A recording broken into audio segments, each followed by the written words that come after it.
عظیم سلطنتیں کیسے بنتی ہیں اور پھر کیسے وقت کی گرد میں گم ہو جاتی ہیں، اس کے پیچھے ایک خفیہ فارمولا ہے، ایک خاکہ جو ہزاروں سال سے دہرایا جا رہا ہے۔ چلیں آج مل کر اسی خاکے سے پردہ اٹھاتے ہیں۔ سوچیں ذرا، شکار کر کے گزارا کرنے والے چند قبیلے اور آج اربوں انسانوں پر پھیلا ایک عالمی معاشرہ، یہ کیسے ممکن ہوا؟ اس ناقابل یقین سفر کے پیچھے آخر راز کیا ہے؟ جواب حیران کن طور پر بہت سادہ ہے۔ یہ سب ایک بنیادی خاکے کی بدولت ممکن ہوا، ایک ایسا ماسٹر پلان جسے ہر بڑی تہذیب نے جانے یا انجانے میں استعمال کیا۔ یہ کوئی اتفاق نہیں تھا بلکہ ایک آزمودہ ترکیب تھی۔ تو ٹھیک ہے، اس خاکے کا پہلا اور سب سے اہم قدم کیا تھا؟ خوراک پر قابو پانا۔ یہی وہ پہلی چنگاری تھی جس نے تہذیب کے الاؤ کو روشن کیا۔ اس کہانی کی شروعات ہوتی ہے میسوپوٹیمیا کے قدیم شہر ارک سے۔ یہاں انسان نے پہلی بار زمین سے رشتہ جوڑا، شکار کا پیچھا چھوڑ کر گندم اور جو کے بیج بونا سیکھا۔ یقین کریں، یہی وہ لمحہ تھا جب انسانیت نے اپنا راستہ ہمیشہ کے لیے بدل دیا۔ لیکن اس ترقی کی ایک بھاری قیمت چکانی پڑی۔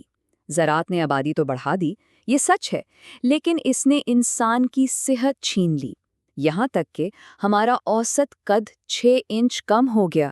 سوچیں ذرا، ہم جو کبھی آزاد شکاری تھے اب زمین کے غلام بن کر رہ گئے۔ یہ ایک بہت بڑا سودا تھا، ایک عظیم سمجھوتا۔ اچھا، خوراک کا مسئلہ تو حل ہو گیا، لیکن اب ایک نیا چیلنج سامنے آ کھڑا ہوا۔ جب ہزاروں لوگ ایک جگہ اکٹھے رہیں گے تو امن کیسے قائم ہوگا؟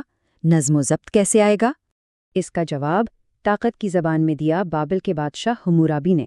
اس نے تاریخ کا پہلا باقاعدہ قانونی ضابطہ بنایا، اور اس کا اصول بالکل سیدھا تھا: آنکھ کے بدلے آنکھ۔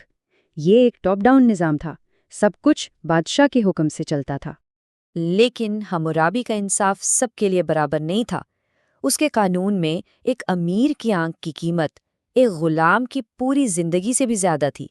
یہ سماجی اونچ نیچ کی ایک کھلی مثال تھی۔ ایک طرف تو یہ بادشاہت تھی، لیکن دوسری طرف مغرب میں ایک بالکل مختلف تجربہ کیا جا رہا تھا۔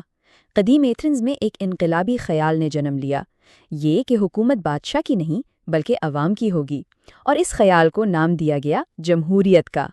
تو کیا یہ نیا خیال سب کو پسند آیا؟ جی نہیں، بالکل نہیں۔ خود عظیم فلسفی افلاطون نے اس کی سخت مخالفت کی۔ ان کا کہنا تھا کہ بھئی حکومت کرنا ایک ہنر ہے، ایک فن، بالکل جہاز چلانے کی طرح۔ کیا کوئی بھی کسی عام آدمی کو جہاز کا کپتان بنا دے گا؟ تو خوراک سے پیٹ بھر گیا، قانون سے معاشرہ چلنے لگا، لیکن روح کا کیا؟ وہ کیا چیز ہے جو لوگوں کو دل سے جوڑتی ہے؟ یہاں آتا ہے تہذیب کا تیسرا ستون، ایک مشترکہ عقیدہ، ایک ایسی کہانی جو سب کو ایک مقصد کے لیے اکٹھا کر دے۔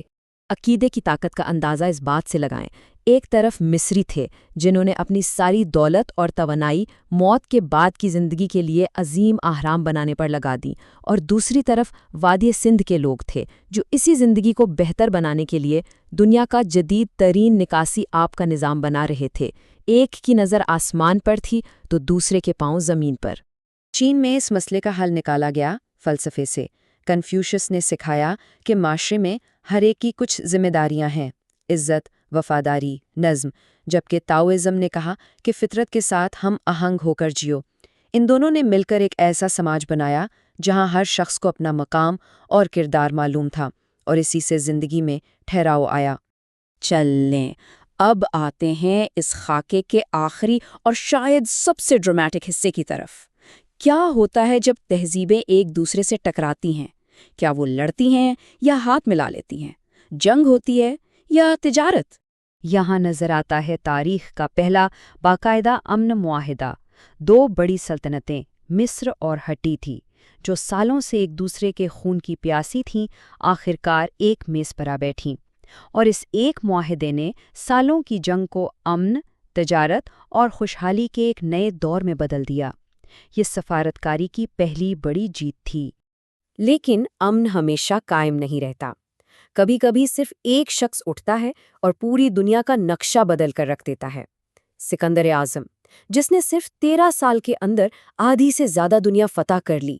اس کی فتوحات نے تاریخ کا دھارا ہی موڑ دیا۔ اور پھر ایک تیسرا راستہ بھی ہے، تجارت کا۔ شاہراہ ریشم کو ہی لے لیں، یہ صرف ایک تجارتی راستہ نہیں تھا، یہ تہذیبوں کو جوڑنے والی ایک شہ رگ کی طرح تھی۔ اس پر صرف ریشم کا کاروبار نہیں ہوتا تھا، بلکہ نئے خیالات، نئے مذاہب اور نئی ایجادات بھی ایک جگہ سے دوسری جگہ پہنچتی تھیں اور دنیا کو ہمیشہ کے لیے جوڑ دیتی تھیں۔ تو یہ تھے وہ 4 ستون: خوراک، نظم و ضبط، مشترکہ عقیدہ اور باہمی تعلقات۔ اب دیکھتے ہیں کہ یہ سب مل کر تہذیب کی عظیم الشان عمارت کو کیسے کھڑا کرتے ہیں۔ تو خلاصہ یہ ہے، تہذیب کا یہ لازوال خاکہ 4 چیزوں پر کھڑا ہے: پیٹ بھرنے کے لیے مستحکم خوراک، معاشرے کو چلانے کے لیے ایک نظام، لوگوں کو جوڑنے کے لیے ایک مشترکہ عقیدہ، اور باقی دنیا سے تعلق رکھنے کے لیے کوئی طریقہ، چاہے وہ جنگ ہو یا تجارت۔ تاریخ ہمیں یہی بتاتی ہے کہ تہذیبیں اسی خاکے پر بنتی اور بگڑتی ہیں۔